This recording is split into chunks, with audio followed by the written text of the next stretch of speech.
Well, now to the breaking developments in the deadly shooting of a Detroit police officer and wounding of another. Today, Police Chief James Craig released the names of those officers. The one who didn't survive is Rashean McClain, a 16-year veteran of the force. He and his partner, Philip Batumbise, were ambushed while responding to a home invasion. Batumbise was hit in the leg. It's expected he's going to recover. Chief Craig and Mayor Duggan took time today to praise their bravery.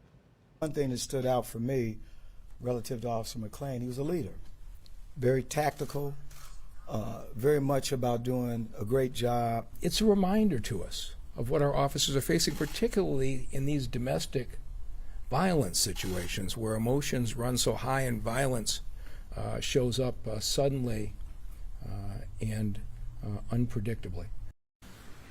At the same time, we're getting new perspective on the chaos that followed the gunfire as other police tried to capture the shooter. Sean Lay is live with that part of the story. Sean, good evening. Good evening, Kimberly. To you, any Detroit police officer or police officer anywhere will say a domestic violence call is one of the most dangerous things they can respond to. Here we had a 28-year-old who had just gotten out of prison doing 8 years for assault. Police believe he would do anything not to go back to prison. He ran out of this house. We're going to show you every step of the way how police quickly tracked him down.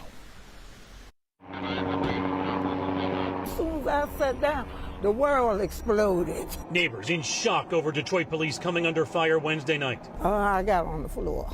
Said the police got shot. I was like, damn, my blessings to him and his family. Tonight, Chief James Craig is honoring 16-year Detroit police veteran Rashean McClain, who was shot and killed leading 3 fellow officers into this home to find a man armed with this gun waiting in the basement. Chief Craig believes the man with the gun had some sort of tactical training. We're very much into the investigation. We have learned that he did get some training. He was not in the military, but I don't want to go into details of that. Officer McClain was a husband and father of 2. His partner last night, Officer Felipe Batumbise, was hit in the leg. The gunman running outside where a gun battle with officers erupted. Let me walk you through what happened next. If you look across the backyards, you'll see a silver Cadillac and a red brick home.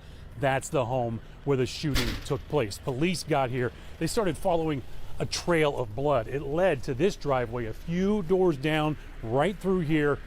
Police were motivated to get this guy. They came rolling right into this home. He tried to find the fist, I guess. This neighbor says officers were right on that suspected gunman's trail. But that gunman wasn't in that home. Follow me this way. He almost trapped himself back here in the backyard with this fence, but he was able to get through and run that way. The police were able to catch him on the next street over relatively quickly. It's unclear tonight if police actually went into this home to search, but that gunman was caught just 1 block away, and he too was rushed to the hospital. It's a reminder to us of what our officers are facing, particularly in these domestic violence situations where emotions run so high and violence shows up suddenly.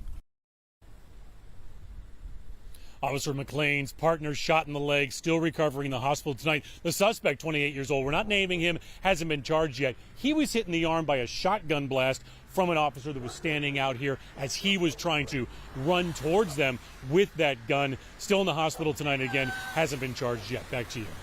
And certainly our thoughts are with Officer McClain's family through all of this. I'm sure they're still trying to process what happened. Sean, do we know how they're doing tonight? Have you heard anything about his family? Chief Craig said Officer McClain's wife is named Heidi.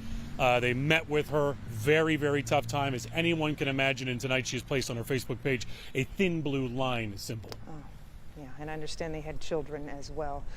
All right, Sean, thanks. United Auto